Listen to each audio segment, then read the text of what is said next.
আল্লাহ রাব্বুল আলামিন মানব জাতিকে পৃথিবীতে পাঠিয়েছেন এবং তার ওয়ার্ক প্ল্যানও তিনি নির্ধারণ করে দিয়েছেন। তো সেই জায়গা থেকে আমরা আল্লাহ রাব্বুল আলামিনের যে হক আছে এটা সম্পর্কে মোটামুটি আমরা অবগত আছি এবং অনেকেই আমরা সেটা মানার চেষ্টা করি। কিন্তু আল্লাহ রাব্বুল আলামিনের হকের মধ্যে আরো কিছু হক আছে যেগুলো আমাদের মানা দরকার, কিন্তু আমরা সেগুলো থেকে সরে যাচ্ছি। আজকের আলোচনা আমরা করব যে আল্লাহর হকের পরে যে হকটাকে আল্লাহ রাব্বুল আলামিন বেশি গুরুত্ব দিয়েছেন সেটা হলো মাতা পিতার হক। মা বাবার সাথে ভালো আচরণ করা, তাদের খাবার দাবারের, বাসস্থানের, বস্ত্র ইত্যাদির সব কিছুর ব্যয়ভার গ্রহণ করা, এটাও একটা হক। এবং সেই হকটা কোনো হাদিস দ্বারা সাবিত হয় নাই বা সেটা মানবিক কোনো সিস্টেমে সাবিত হয় নাই, সরাসরি আল্লাহ রাব্বুল আলামিন কোরআনের মধ্যে ঘোষণা করেছেন। এটা এই মুহূর্তে আলোচনার দাবিদার এই জন্য, যখন পুরো পৃথিবী আপডেট হচ্ছে তখন আমাদের মেন্টালিজম মানে আমাদের মন মানসিকতা, আমাদের চিন্তা চেতনা এগুলোর মধ্যে গুণে ধরছে এবং সেই ব্যাকডেটের দিকে আমরা ফিরে যাচ্ছি। আজকে সন্তানরা কোটি কোটি টাকার মালিক হয়, বিশাল বড় বড় চাকরি করে, প্রতিষ্ঠিত এস্টাবলিশ হয়, কিন্তু মা বাপকে সেই গুরুত্ব তারা দেয় না। কেন দেয় না, কি সমস্যা এবং দেওয়া দরকার, সেটা না দিলে কি হবে, এই ব্যাপারে আজকের আলোচনা। তো প্রথমে আমরা আলোচনাটা করব মাতা পিতার কি কি হক আছে সন্তানের উপর। এক্ষেত্রে আমরা মাতা পিতার সাথে কিরকম আচরণ করব, তারা আমাদের থেকে কিরূপ আচরণ আশা করে।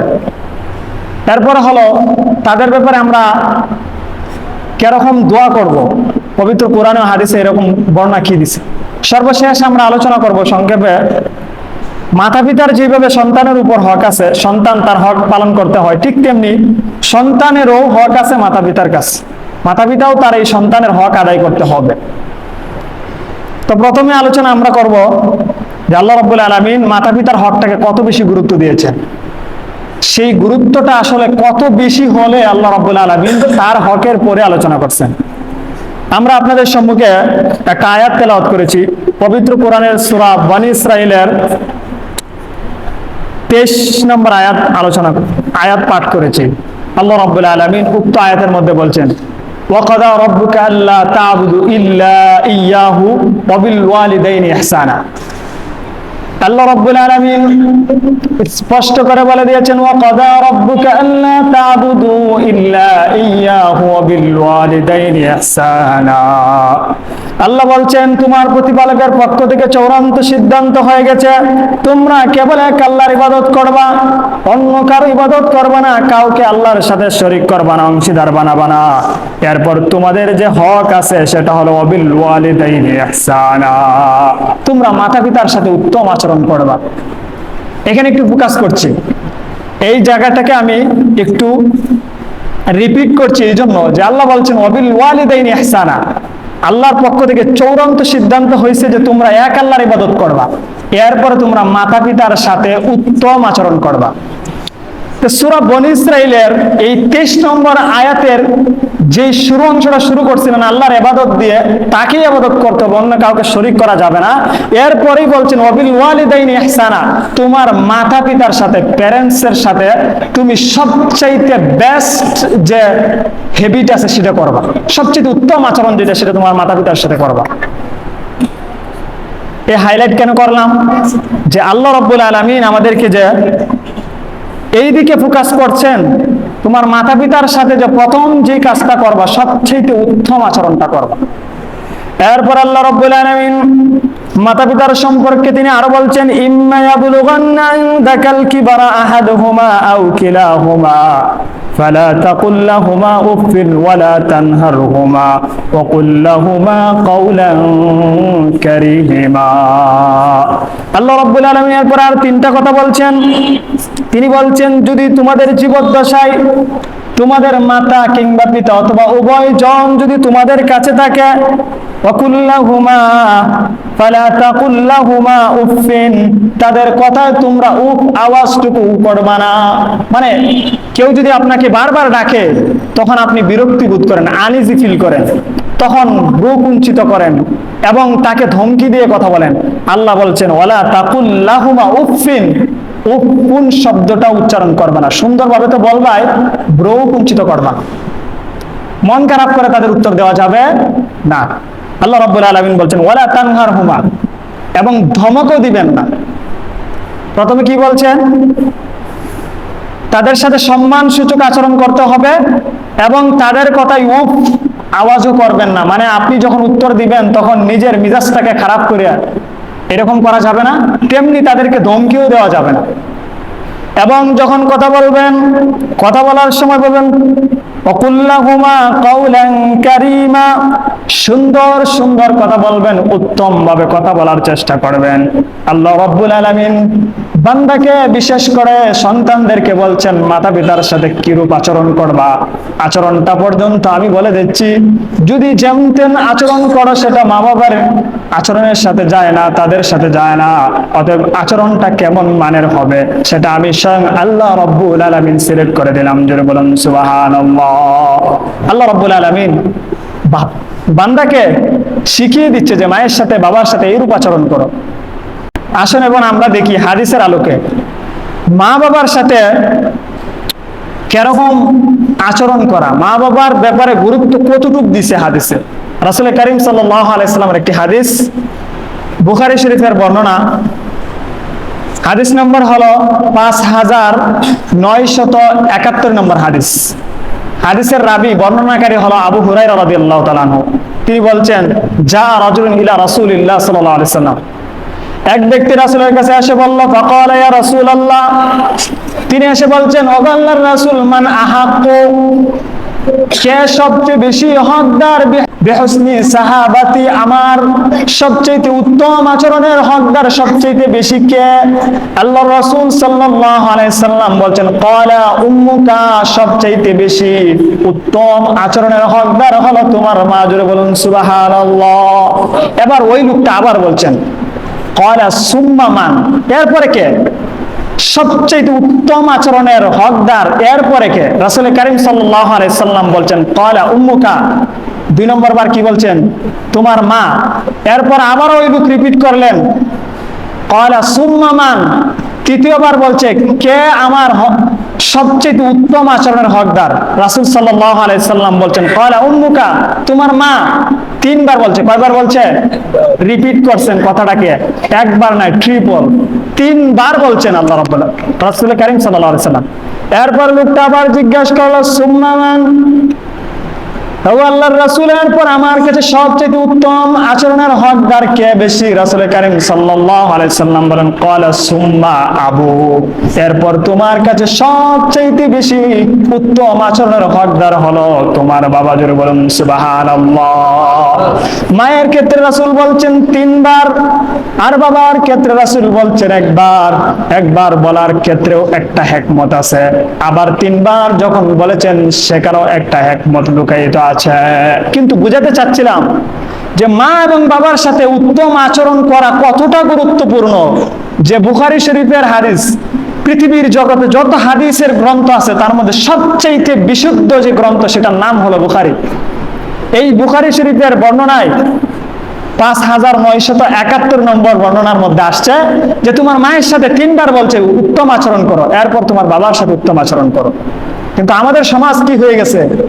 আজকে পশুর রূপ ধারণ করছে, অ্যানিমেল হয়ে গেছে। এতটা জঘন্য হয়েছে মা বাবার সাথে কি ধরনের আচরণ। রাসূল করিম সাল্লাল্লাহু আলাইহি সাল্লাম মায়ের ব্যাপারে 3 বার কেন বললেন আর বাবার ব্যাপারে 1 বার কেন বললেন? পবিত্র কোরআনের একটা আয়াতকে গবেষণা করলে পাওয়া যায় মাকে 3 বার বলার হকদার অবশ্যই বেশি।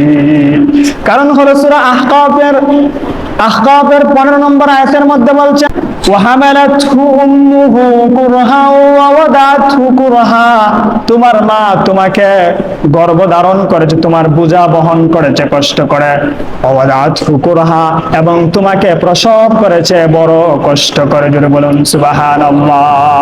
হামাল অর্থ ওজন বহন করা। ওজন বহন করা, একটা মানুষ জীবিত আর একটা মানুষকে ওজন বহন করা এটা সিম্পল কোনো বিষয় নয়। এটা আমরা তুড়ি মেরে যে উড়িয়ে ফেলে দিব সেটা সম্ভব নয়। আপনার পেটের ভিতরে যদি গ্যাস হয় আপনি অসহ্যকর অবস্থায় উপনীত হন, মানতে পারেন না, কিন্তু সেই মা আপনাকে 1টা 2টা দিন নয়, গোটা 10টা মাস আপনাকে পেটে ধারণ করছে, এই পুরো ওজনটা বহন করেছে। এই জন্য আল্লাহ বলছেন আবার আসুন, যদি আমাদের মেডিকেল সায়েন্স কি বলে, একটা মানুষ কতটুকু ব্যথা নিতে পারে আর মা কতটুকু ব্যথা সহ্য করে তার সন্তানকে প্রসব করে, যদি শুনেন আশ্চর্য হয়ে যাবেন। মেডিকেল সায়েন্সের ইনফরমেশন অনুযায়ী একটা মানুষ, সুস্থ মানুষ সর্বোচ্চ 45% ব্যথা নিতে পারে। এরপরে যদি 1%ও বাড়ে তাহলে সে মৃত্যুবরণ করবে। কত পার্সেন্ট নিতে পারবে? 45%, এর বেশি নিতে পারবে না। কিন্তু মেডিকেলি বলছে 57% ব্যথা না হওয়া পর্যন্ত একটা মা তার সন্তান প্রসব করতে পারে না। জোরে বলুন সুবহানাল্লাহ। বলেন, যেখানে 45% নিলে সে, এরপরে যদি আর 1%ও বাড়ে, মৃত্যুর ঝুঁকি বাড়ে, সে মৃত্যুর কোলে ডলে পড়বে। সেই জায়গায় মা 57% ব্যথা দেওয়ার পর, সহ্য করার পর তখন সন্তান প্রসব হয়। এজন্য রাসূল সাল্লাল্লাহু আলাইহি সাল্লাম বলছিলেন, 3 বার বলছিলেন যে তোমার মা সবচেয়ে বেশি তোমার উত্তম ব্যবহারের হকদার। তারপর বলছিলেন তোমার বাবা বেশি হকদার। তাহলে সেই মায়ের সাথে যখন তোমরা এবং আমরা আচরণ করি, আমরা ভুলে যাই যে মা কি জিনিস, বাবা কি জিনিস, আমরা ভুলে যাই। কোরআন ও হাদিসের জ্ঞান না থাকলে তো ভুলে যাওয়ার কথাই। তার যে শুরুটা হয়েছিল মক্তব দিয়ে নয়, ইংলিশ মিডিয়াম দিয়ে শুরু হয়েছিল। আমার তো মনে হয় যেই মা বাপগুলা ইংলিশ মিডিয়ামে তার সন্তানকে প্রথম দিন থেকেই পড়ায়, তার ব্যাপারে 2টা কেস করা দরকার। 1 নম্বর রাষ্ট্রদ্রোহী, 2 নম্বর সেটা ধর্মদ্রোহী কেস করা দরকার। কারণ যে রাষ্ট্রে বসবাস করে তাকে বাংলা ভাষা না শিখায় ইংলিশ মিডিয়াম ভাষা শেখায়। যেই ধর্মে জন্মগ্রহণ করছে সেই ধর্মীয় শিক্ষা না দিয়ে সে ইংলিশ মিডিয়ামের পড়া শেখায়। এজন্য তার মা এবং বাবার উপর প্রথম যে 2টা মামলা দেওয়া দরকার সেটা হলো রাষ্ট্রদ্রোহী এবং ধর্মদ্রোহী। সেই মামলা দিলে আজ পর্যন্ত কোন সন্তান এত বড় স্পর্ধা হইতো না মা বাবার সাথে এরকম খারাপ আচরণ করা। সারা জীবন পড়াবে উল্টার পাল্টা, ও লেভেল এ লেভেল, আর ভাববে তার সন্তান একবারে জান্নাত থেকে পালায় আইছে আর তার সাথে খুব সুন্দর আচরণ করবে এবং সে যেন জান্নাতের ফেরেশতা, তার সাথে ভালো আচরণ করবে। আরে জন্মের পর থেকেই তো নষ্টামি শিখছে, গান বাজনা ডান্স শিখছে। আর আপনি বাড়িতে আইসা শিক্ষককে ইনভাইট করে আনছেন, টাকা 1-2টা না, অনেক দামি জিনিস শিখতেছে। তাহলে আপনার মৃত্যু কোথায় হবে? ইনফরমেশনটা দিচ্ছিলাম, কিছুদিন আগেই ঘটছে ঘটনাটা। মিরপুরের এক মহিলা, তার এক ছেলে সচিব, উপসচিব, আরেক ছেলে বুয়েটের শিক্ষক লেকচারার, আরেক ছেলে কানাডা প্রবাসী, আরেক মেয়ে তার সাথেই থাকতো। সে 7 দিন পর্যন্ত মৃত্যু হওয়ার পরেও তার এই লাশটা পচে গলে নোংরা অবস্থা হয়েছে, দুর্গন্ধে মানুষ আশপাশে থাকতে পারে না। এই কুলাঙ্গার সন্তান যদি মানুষের থাকে, তাহলে এই ইংলিশ মিডিয়াম পড়ে আপনার কি লাভটা হইল? বলেন আমার কাছে কি লাভ হয়েছে? আপনার নিঃসঙ্গ জীবন দিতে হয়েছে এবং আপনার শরীরটা পচে যখন পোকা ধরছে তখন আয়সা দেখার মতো তার সময় হয় না। বলছিলাম না রাষ্ট্রদ্রোহী মামলা কেন দিবে? যেই লোক তার সবচেয়ে আপন মা এবং বাবাকে সময় দেয় না, সেই লোক দেশের জন্য ভাববে, সেটা কল্পনা করা যায়? কখনো না। ওই 24টা ঘন্টায় দেশের বিরুদ্ধে কাজ করে, ভারতের দালালি করে, আর যেটা করে সেটা হলো দেশের টাকা বাইরে পাচার করে আর মানুষের পায়ে আটকে স্পিড অফ মানি, যেটাকে বলি ঘুষ নেয়। এরা তো আমার মনে হয় যে বাংলাদেশের এটা আইন করা দরকার। যেই বাটপার গুলা তার মা বাবার খোঁজখবর নেয় না, আত্মীয় স্বজন খোঁজখবর নেয়, সে দেশকে আর কতটা ভালোবাসবে? পৃথিবীতে আপনারা জানেন যে একটা কথা আছে, স্বজন প্রীতির কারণে মামলা খায়, কিন্তু স্বজনের প্রতি বিদ্বেষ থাকার কারণে মামলা খাইছে এরকম কোনো নজির পৃথিবীতে, বিশেষ করে বাংলাদেশে আমি দেখি নাই। এই মামলাটাও দেওয়া দরকার, একটা ধারা তৈরি করা দরকার। আমাদের তো অনেক বিশেষজ্ঞ আছে, সংবিধান বিশেষজ্ঞ, কিন্তু যেটা দরকার ওইটা না, যেটা আগাম ওইটার ব্যাপারে ভালো বিশেষজ্ঞ তিনি। দেখেন, আপনি চিন্তা করে দেখেন, কানাডা প্রবাসী, আবার বুয়েটের মধ্যে একজন সুনামধন্য একটা ভার্সিটির শিক্ষক, আবার সে সচিব, আর এক ছেলে, আবার এক মেয়ে আছে, সেটাও কোনো একটা বেসরকারি স্কুলে চাকরি করে। এতটা সত্ত্বেও তার মৃত্যুটা হয়েছে কি খালি করে, নিঃসঙ্গে।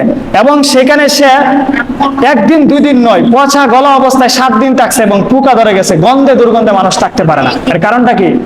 এর কারণ হলো সন্তানকে সুশিক্ষা দেয় নাই। একটা জানোয়ারের বাচ্চা জন্মের পরে জানোয়ার হয়, কিন্তু একটা মানুষের বাচ্চা জন্মের পরে মানুষ হয় না, তাকে শিক্ষা দিয়ে মানুষ বানাতে হয়। তাহলে আপনি কোন শিক্ষা দিচ্ছেন? যেই শিক্ষার মধ্যে কোনো কিছু নাই, যেই শিক্ষার মধ্যে মানবিকতা নাই, যেই শিক্ষার মধ্যে আপনার স্নেহ ভালোবাসা নাই, শুধু আছে টাকা, দুর্নীতি, পাচার, শুধু পাচাটা আছে। তাহলে সেই শিক্ষা দিয়ে আপনাকে ভালোবাসা দিবে, সেটা আপনি আশা করেন কোত্থেকে? আশা করাও তো গুনাহ। আরেকটা হাদিস শোনাই, যে মা বাবা যদি অসন্তুষ্ট হয়ে যায় যেই সন্তানের প্রতি, সেই সন্তানের প্রতি আল্লাহ এবং তার রাসূল অসন্তুষ্ট হয়ে যায়। তিরমিজি শরীফের 1899 নম্বর হাদিস। উক্ত হাদিসের মধ্যে রাসূল কারীম সাল্লাল্লাহু আলাইহি সাল্লাম বলছেন, রিদার রাব্বি ফি রিদাল ওয়ালিদ ওয়া সাখাতুর রাব্বি ফি সাখাতিল ওয়ালিদ। মাতা পিতার সন্তুষ্টি আল্লাহর সন্তুষ্টি, মাতা পিতার অসন্তুষ্টি আল্লাহর অসন্তুষ্টি। তাহলে বলেন, যদি আপনার প্যারেন্টস মাতা পিতাকে যদি অসন্তুষ্ট করেন জাহান্নামে যাওয়ার জন্য এইটুকুই যথেষ্ট, আর কিচ্ছু লাগবে না। আপনার জীবনে আর কিচ্ছু করা লাগবে না, শুধু মাতা পিতাকে অসন্তুষ্ট করছেন তো আপনার জন্য এনাফ জাহান্নামে যাওয়ার জন্য। আশ্চর্য লাগে, বড় আশ্চর্য লাগে। একটা মানুষ এতটা স্বার্থপর কেমনে হয়? আসুন, আরেকটা হাদিসের মধ্যে রাসূল সাল্লাল্লাহু আলাইহি সাল্লাম দমকি দিয়ে বলছে যে 3 সিঁড়ি মানুষ জান্নাতে যাবে না, জাহান্নামে যাবে। হাদিস নম্বর হলো নাসাই শরীফের 2562 নম্বর হাদিসের মধ্যে আসছে। রাসূল কারীম সাল্লাল্লাহু আলাইহি সাল্লাম বলছেন, সালাসাতুন লা ইয়াদখুলুনাল জান্নাহ, 3 শ্রেণীর মানুষ আছে যারা জান্নাতে প্রবেশ করবে না। তার 1 নম্বর যে প্রথম শ্রেণীর মানুষটা হলো আল আকু লিল ওয়ালিদাইন, যে তার মাতা পিতার অবাধ্য সন্তান, সে জান্নাতে প্রবেশ করবে না। বলেন, আপনার এই পৃথিবীতে কি হবে? আপনার সার্টিফিকেট তো অলরেডি হয়ে গেছে, আপনার সার্টিফিকেট দিয়ে কি এত কিছু, এত পাওয়ার, এত প্রাউড ফিল, এত জেলাস ফিল? দেন, আপনার সার্টিফিকেট দিয়ে দিছে আল্লাহ, রাসূলের মাধ্যমে জানাই দিছে। 2 নম্বর হলো আল মুদমিনু আলাল খামার, যে ড্রাগ অ্যাডাক্টিভ, যে নেশা করে, চাই সেটা মদ হোক, গাঁজা হোক, ইয়াবা হোক, পেনসিডিল হোক, পৃথিবীর যে কোনো মদ হোক, যে কোনো নেশাজাত দ্রব্যের সাথে যদি সে জড়িত থাকে, ওই লোকও জান্নাতে যাবে না। আর 3 নম্বর হলো ওয়াল মান্নানু বিমা আ'তা, আর ওই লোক যে দান করার পর কুঁথা দেয়, মানুষকে কষ্ট দেয়। দান করছে কিন্তু দান করার পরে মানুষের সামনে বলে বেড়ায় যে আমি তো তোমাকে দিছিলাম, না দিলে তো তুমি এরকম হইতে পারতা না, ওইরকম না, মানুষের সাথে ছোট করে মানুষের সামনে। এই খুঁটা ধারণকারী সেও জান্নাতে প্রবেশ করবে না। আল্লাহ রাব্বুল আলামিন আমাদেরকে এই ধরনের জঘন্য কাজ থেকে বেঁচে থাকার তৌফিক দান করুন, সকলে বলেন আমিন। তাহলে মাতা পিতার হকটা এতটা গুরুত্বপূর্ণ হওয়ার পরেও আমরা সেটাকে গুরুত্ব দিচ্ছি না, কারণ আমাদের কাছে যে জ্ঞান থাকা দরকার, যে নলেজ থাকা দরকার, সেই নলেজ আমাদের মধ্যে নাই।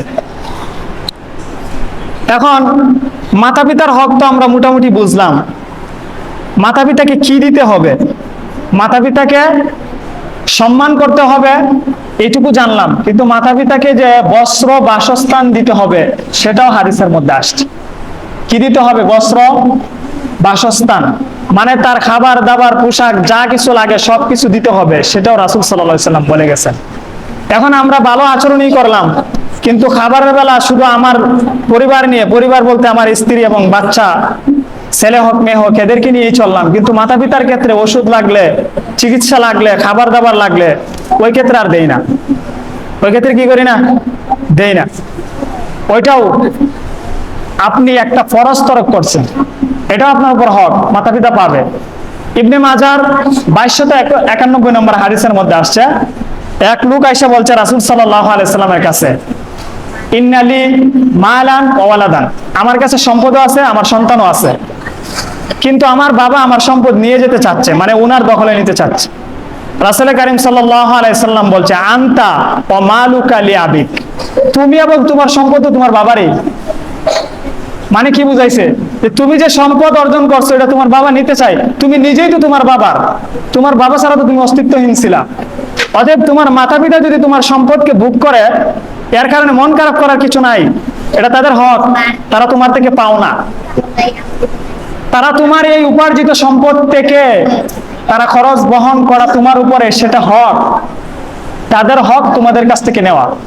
আসলে হাদিসটা আরেকটু বিস্তারিত আসছে তহাবি শরীফের মধ্যে।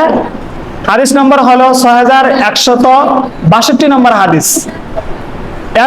এই হাদিসের শুরু অংশটা হুবহু, পরের অংশের মধ্যে বলছেন রাসূল কারীম সাল্লাল্লাহু আলাইহি সাল্লাম বলছেন যে তোমার সম্পদও আছে, তোমার সন্তানও আছে, তোমার বাবা সেটাকে গ্রহণ করতে চাচ্ছে, তো যখন এই বিচার দিছে রাসূল বলছিলেন আনতা ওয়া মালুকা লিআবিক, তোমার সম্পদ এবং তোমার সন্তান তো তোমার বাবারই।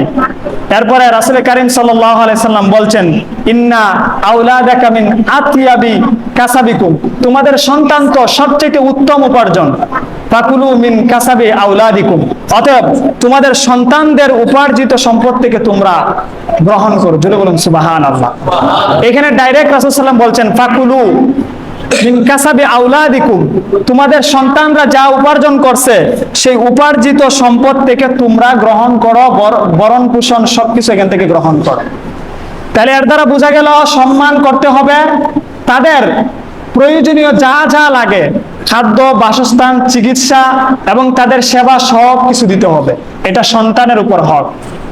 এবার আসেন, আমরা এতক্ষণ আলোচনা করলাম শুধু মাতা পিতার হক নিয়ে, মায়ের এই হক, বাবার এই হক, মা এই পাবে, বাবা ওই পাবে, কিন্তু সন্তানের কোনো হক নাই মাতা পিতার কাছে? বাবা মার কাছে কি সন্তানের কোনো হক নাই? অবশ্যই আছে। বাবা মার কাছেও সন্তানের হক আছে। যেই কারণেই মা বাবা অত্যাচারিত হয় তার কারণ হলো তাদের হক যেটা ছিল সেটা আদায় করা হয় নাই, যার কারণে মা বাবাকেও তারা তাদের প্রাপ্য হকটুকু বুঝিয়ে দেয় না।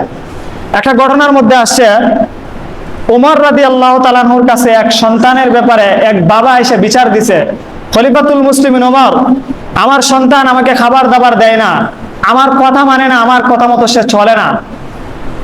এই কথা শোনার পর উমর তো রাগে রাগান্বিত হয়ে গেছেন। তিনি জিজ্ঞাসা করলেন তোমার সন্তান কোথায়? সন্তানকে জিজ্ঞাসা করলো তুমি কি তোমার বাবার খাবার দাবার খরচ এবং কথাবার্তা মানো না? সে বলছে না, মানি না।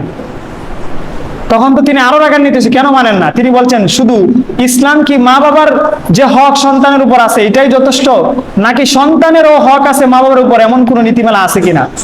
ওমর রাদিয়াল্লাহু তাআলা বলছেন হ্যাঁ, মা বাবারও তার সন্তানের প্রাপ্য হক আছে এবং সেটা বুঝিয়ে দিতে হবে। তিনি তখন বলছেন তাহলে আমার হক কি বলেন?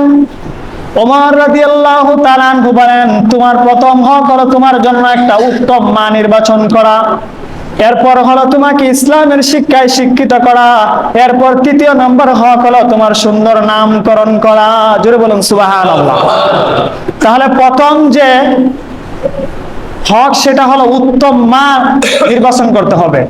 যেই মা ডান্স দেয়, যেই মা পুরা এলাকায় প্রদর্শন করে বেড়ায়, যেই মা টিভির পর্দা ছাড়া, রিমোটটা ছাড়া কিছু বুঝে না, সেটা উত্তম মা হতে পারে না।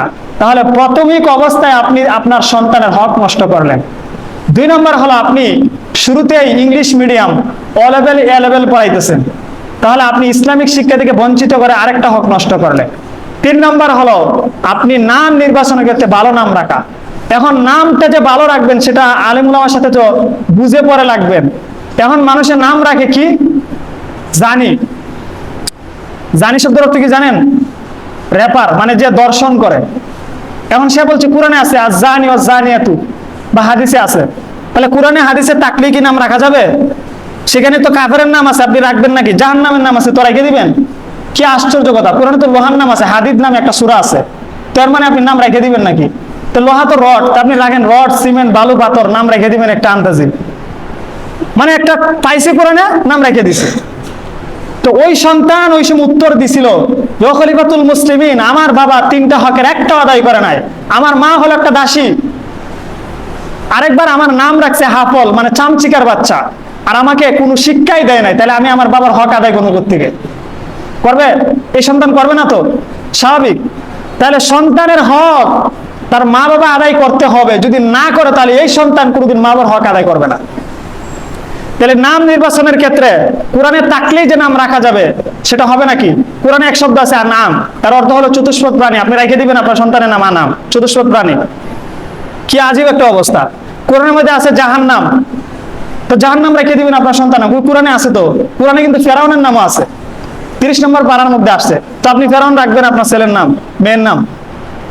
আরে আপনি তো পাইলেই রেখে দেন যদি, তাহলে তো হবে না, আপনার অর্থ তো বুঝতে হবে। কোরআনের মধ্যে অনেক নাম আছে, সেটা অবস্থা ভেদে আনছেন জাহান্নামের দৃষ্টান্ত দেওয়ার জন্য, সেই মানুষটা কতটা জঘন্য ছিল সেটা বোঝানোর জন্য। আবুল আহাবের কথা এখানে আসছে কোরআনে, তারা আবুল আহাবের নাম রাখবেন আপনি? তাহলে নাম রাখার জন্য আপনাকে জানতে হবে, তারপর জেনে শুনে পরে নাম রাখতে হবে। এবার আসেন আমরা আরেকটা হাদিস থেকে শুনি, সন্তানের প্রথম হক কি? সন্তানের প্রথম হক তার মা বাবার কাছে কি প্রাপ্য? একটা তো পাইলাম, তার ভালো মা সিলেক্ট করতে হবে। মা যদি ভালো হয় তাহলে সেই সন্তানটা ভালো হবে, মা যদি ভালো না হয় সন্তান ভালো হবে না। আপনি যেদিন থেকে আপনার সন্তান কনসেপ্ট করবে, আপনার স্ত্রী, আপনার ওয়াইফ, ওদিন থেকে যদি আপনি ভালো কাজ করেন, আমি 100% গ্যারেন্টি দিতে পারি এই সন্তান ভালো হবে। আর যেদিন থেকে কনসেপ্ট করছে ওদিন থেকে যদি টিভির রিমোটটা আর ভালো করে ধরাই দেন, বলি সারাদিন কি করবা, কোনো কাজ দেয়, শুধু টিভি দেখবা, আমি এটা গ্যারেন্টি দিয়ে বলতে পারি জন্মের পরে এটা ডান্স দিবে, এটা গান গাইতে গাইতে এটা পৃথিবীতে আসবে, এবং সেটা কিছুদিন পরে আপনার কথা মানবে না। যদি বিশ্বাস না হয় আপনি মিলাই নিন। তাহলে আপনার সম্পদ যখন হবে, যেই জমিতে আপনি ফসল ফলাবেন, সেই জমিটাকে আগে উপযুক্ত করতে হবে। সেই জমিটাই হলো আপনার সন্তানের মা। আল্লাহ রাব্বুল আলামিন সন্তানের মাকে অর্থাৎ স্ত্রী, ওয়াইফকে জমির সাথে তুলনা করছে। হুন্না লিবাসুল্লাকুম ওয়া আনতুম লিবাসুল্লাহুন্না, পোশাকের সাথে তুলনা করছে, যে তারা তোমাদের পোশাক আবার তোমরা তাদের পোশাক। আরেক জায়গায় বলছে যে মহিলারা তো একটা ক্ষেত, ক্ষেত বলতে কি ওই যে আনস্মার্ট, এটা না, ক্ষেত বলতে মানে উর্বর ভূমি। অতএব তোমার উর্বর ভূমিটা যত ভালো হবে সেটার ফসলও তত ভালো হবে, আর উর্বর ভূমি যত খারাপ হবে তোমার ফসলটাও তত বেশি খারাপ হবে। বুঝতে পারছেন যে মা কতটা গুরুত্বপূর্ণ? এজন্য মা সিলেক্ট করার জন্য অবশ্যই দ্বীনদারিত্বকে প্রাধান্য দেয়। আরেক হাদিসে বলছে রাসূল সাল্লাল্লাহু আলাইহি ওয়াসাল্লাম, ফাসফুর বিজাতি দীনিক, তুমি তোমার দিনকে বেশি প্রাধান্য দাও যখন তুমি পাত্রী দেখবা। কিন্তু বর্তমানে পাত্রী দেওয়ার জন্য সবসময় এটা দেখে, ওটা থাকলেই হয়েছে, আর কিছু লাগে না। এবার আসেন রাসূল কারীম সাল্লাল্লাহু আলাইহি ওয়াসাল্লাম থেকে বর্ণিত আছে আরেকটা হাদিস, বুখারী মুসলিম, যেটাকে আমরা বলি মুত্তাফাকুন আলাইহি। উক্ত হাদিসের মধ্যে আসছে রাসূল সাল্লাল্লাহু আলাইহি ওয়াসাল্লাম বলছেন, ইত্তাকুল্লাহ, আল্লাহকে ভয় করো, ওয়াদিলু বাইনা আওলাদিকুম, এবং তোমাদের সন্তানদের মধ্যে, সন্তান যারা আছে এই সন্তানদের মধ্যে সব সময় সমতা রক্ষা করবা। একজনকে বেশি দিবা, একজন কম দিবা, সেটা হক নষ্ট করবা সন্তানের। এখান থেকে তুমি শিক্ষা দিবা যে সন্তান আমার দুইটা, আমার এই দুইটার মধ্যে সমতা রক্ষা করতে হবে, কাউকে বেশি কাউকে কম এটা দেওয়ার সুযোগ নাই। বুখারী মুসলিমের হাদিস। আসুন আমরা আরেকটা হাদিস শুনি, সেটাও বুখারীর হাদিস। বুখারী হাদিসের মধ্যে আসছে রাসূল কারীম সাল্লাল্লাহু আলাইহি সাল্লাম বলছেন, মা নাহালা ওয়ালিদুন ওয়ালাদাহু নেহলান, মাতা পিতা তার সন্তানকে সবচেয়ে উত্তম যে দানটা আছে সেই দানটা হলো মিন আদাবিন হাসান, সবচেয়ে উত্তম দান হলো উত্তম চরিত্র শিক্ষা দেওয়া। জোরে বলুন সুবহানাল্লাহ। কের হাদিস? বুখারী শরীফের হাদিস। বলেন তাহলে সন্তানকে আপনার প্রথম যে দান হবে, পৃথিবীতে আসার পরে তাকে যে দানটা সবচেয়ে উত্তম দান দিবেন, সেই দানটা হলো উত্তম চরিত্র শিখাতে হবে, উত্তম আদর্শ শিক্ষা দিতে হবে, উত্তম আচরণ শিক্ষা দিতে হবে তাকে। উত্তম আচরণ কেমনে শিক্ষা দিবেন? যখনই কোনো মুরব্বী আসবে, কোনো বড় আসবে তার বয়সের, তখনই বলবেন যে সালাম দাও বাবা, তুমি সালাম দিয়ে শিখাইবেন, আসসালামু আলাইকুম বলো। যখন কোনো মুরব্বী থেকে টাকা দিবেন খরচের, তার মাধ্যমে দেওয়াবেন। যখন কোনো মানুষের সাথে আপনার দেখা হবে, আপনি মুসাফা করবেন, তাকেও বলবেন যে মুসাফা করো। এবং যখন নামাজে আসবেন তাকে সাথে নিয়ে আসবেন যে নামাজ পড়ো বাবা, তার বয়স হয় না কিন্তু শিক্ষা দিবেন। যখন কোরআন তেলাওয়াত করবেন তখন পাশে বসায় বলবেন যে কোরআন তেলাওয়াত শুনো, এবং আস্তে আস্তে বলানোর চেষ্টা করো। এবং যখন খাবার খাইবেন তাকে সাথে বসাইবেন, এবং খাবার পড়লে তুলে তুলে বলবেন যে বাবা খাবার পালায় না, তুলে খাও। এটা হলো উত্তম আদর্শ, উত্তম শিক্ষা, উত্তম অভ্যাস, গুড হ্যাবিট বা বেস্ট হ্যাবিট এটা। এখন আপনার সন্তানকে আপনি কি করেন? সারাদিন আপনার কাজ, আপনার ব্যস্ততা, সন্তানকে সময় দেওয়ার টাইম নাই। সন্তান আপনার কাছে সময় চায়, আপনি মোবাইলটা ধরাই দেন, যে বাবা তুমি গান শোনো, রিমোটটা ধরাই দেন, বাবা টিভি দেখো, আর আপনি একান্তে সময় দেন। তাহলে আপনার এই সন্তান ভালো হবে কোত্থেকে? কারণ আপনি তার হক তো নষ্ট করতেছেন। তো যেই সন্তানের হক আপনি নষ্ট করতেছেন, সেই সন্তানের কাছে আপনি কিভাবে আশাবাদী হন যে সেই সন্তান আপনাকে পূর্ণ হক আদায় করে দিবে? তাহলে এই বাংলাদেশের ভিতরে একজন সচিব হয়ে, একজন স্বনামধন্য ভার্সিটির শিক্ষক হয়ে, একজন কানাডা প্রবাসী হয়ে তার মা 7 দিন পর্যন্ত মরে পচে গলে এবং দুর্গন্ধযুক্ত হয়ে পোকা মাকড়ে আক্রান্ত হইতো না যদি ওই সন্তানকে এইভাবে শিক্ষা দিত। আমাদের শিক্ষাটা শুরু হয় সেটা এ লেভেল থেকে, আমাদের শিক্ষাটা শুরু হয় ইংলিশ মিডিয়াম থেকে। আর আমাদের শিক্ষাটা সাংস্কৃতিকের নাম দিয়ে যত কুসংস্কার আছে গান বাজনা দিয়ে শুরু হয়। বাংলাদেশের মুসলিম বেশি হয়, এটা বাংলাদেশের বৈশিষ্ট্য, এটা বাংলাদেশের কোনো দোষ নয়। মানে আমাদের দেশে কিছু এলিট আমাদেরকে শিক্ষা দেয় যে বাংলাদেশে কেন ধর্মীয় শিক্ষক লাগবে, বরং তাদের গানের শিক্ষক লাগবে, এই জন্য তারা বাজেট পাস করে। কিন্তু আজ পর্যন্ত যে দেশে 90% মুসলিম, এখনো পর্যন্ত প্রাথমিক শিক্ষার্থী যারা ইসলাম শিখবে ওইখানে কোনো ইসলামিক শিক্ষক নিয়োগ দেওয়া হয় না। শিক্ষক নিয়োগ না দিলেও নিয়োগ দেওয়া হয় গানের শিক্ষক, এবং সেটার ব্যাপারে বাজেট হয়। এটা তাদের দোষ দিয়ে লাভ নেই, আমরা তো কণ্ঠ বলি না, বা আমরা যারা কাজ করি তারাও তো এটা প্রতিবাদ করে না। হ্যাঁ ঠিক আছে, এটা বাহির থেকে আমেরিকা থেকে আসছে, পুশিং করে দিছে, অথবা এটাকে ভ্যাকসিন হিসেবে চালাই দেবে। আল্লাহ রাব্বুল আলামিন আমাদের সন্তানের হক আদায় করার তৌফিক দান করুন, সকলে বলেন আমিন। আলোচনা অনেক লম্বা, সংক্ষেপে কোরআন ও হাদিসের আলোকে আমি কিছু বললাম। মাতা পিতার কি কি হক আছে, যেগুলো আদায় না করলেই নয় সন্তান এর জন্য জাহান্নামী হবে, সেগুলো বললাম। এবং একজন মা বাবা হিসেবে তার সন্তানের কি হক আছে, যেগুলো আদায় না করলেই নয়, যদি আদায় না করে সে জাহান্নামী হবে, ওই অংশগুলো একটু আলোচনা করার চেষ্টা করলাম। আল্লাহ রাব্বুল আলামিন উক্ত কথাগুলোর প্রতি সর্বপ্রথম আমাকে এবং যারা শ্রবণ করেছি প্রত্যেককে আমল করার তৌফিক দান করে, সকলে বলেন আমিন।